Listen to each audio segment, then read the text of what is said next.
First off, I would like to thank the speaker for his judging and his wonderful proposition for tonight, and thank everyone else for attending. So I'm going to begin by going over the actual issues with the idea itself.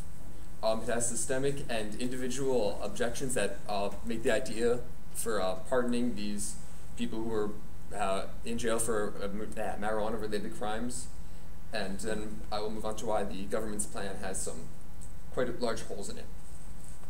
To begin, if we were to pardon all those who are convicted of marijuana-related crimes, we would be overloading the government's justice system with all these previously housed offenders who were already set in there, their paperwork has already been filed away, and all of a sudden it's all being pulled out back into the system to look through all those who have had a nonviolent case, which in this case could be anything from a nonviolent, could be murder, it could be like an armed robbery, we're not sure.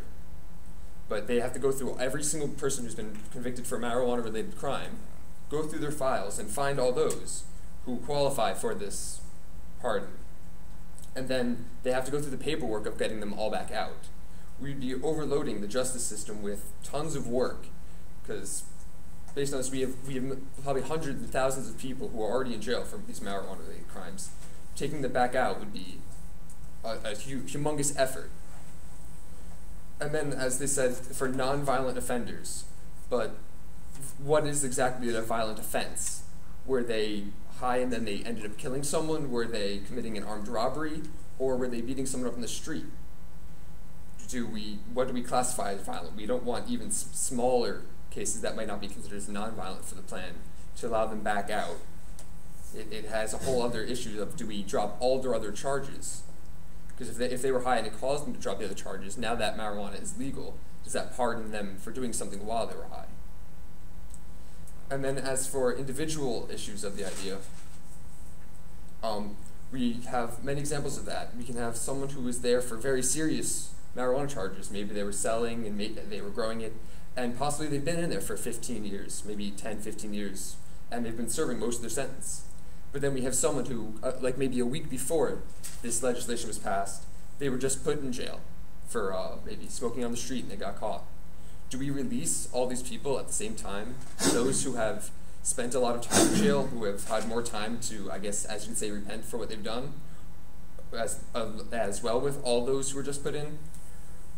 It's not how our system works. We've had to have a whole system of your crime has a certain amount of time that you spend in jail, and you need to serve that to make up for what you've done. We can't just have everyone leave at once. Maybe have a system where you have to, if you've served a certain portion of your time, you can then be released immediately. But those who haven't still need to at least have some of the time, because we can't have, I don't think it's fair to those who have been in there for an extended period of time and those who just got in to be released at the same time.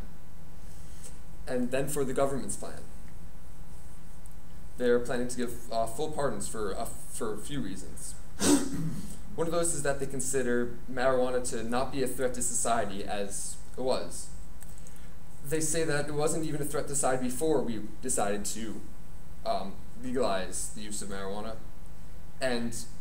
But if it was not a threat before, why did we even have the law in the first place? It's almost as if they're going back on themselves and then trying to say, oh, we made a mistake by having this law in the first place, we should let them all out. It's a very hypocritical thing to do. And then they were also saying how they had this very whole time about how people who were using marijuana were being believed, and how that would help them is that they were getting away from these bad influences of those other criminals in prison. And what we're saying is that we're letting them out because they've no longer classified as bad people in our society. So if we're letting them out from these other bad people, technically we're considering everyone there not a bad person as they're let out. So if they're learning bad things from these other not so good criminals there, but we're letting them all out, it creates this large issue that they're still considered bad, yet they're being let out with these others that were no longer considered malevolent to society. And then the argument about how how they have the black market, that anyone can find marijuana anywhere, that it wasn't a threat before too. It's not really pertaining to what we're discussing.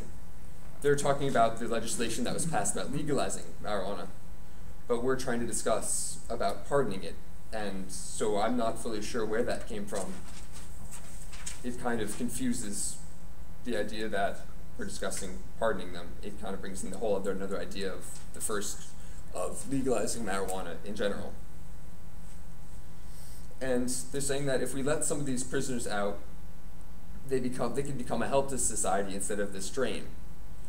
And we're letting them out on their marijuana-related charges, which could be all they have, and that could get them out. And we're saying that they'll start paying taxes again, they could start working again for society. But these people have already done one criminal act. Who says they can't do another? Now, whether or not it's still marijuana or not, that doesn't matter. But they could be doing some other charge from what they've possibly already learned from jail. And they're being let out, so they're no longer technically this drain. But they're just going to most likely get back into jail. So it doesn't really fix anything. And with the argument that prisons are overcrowded, and that it's a drain on the budget, and they're saying that if we let all these people out, we're going to have all this more space for more criminals in jail. And it's just going to be filled up with others. Just because we've pardoned one set of the criminals that we're now considering, I guess, no longer criminals, there's still going to be others to take up that space. They're only delaying the inevitable of an overfilling.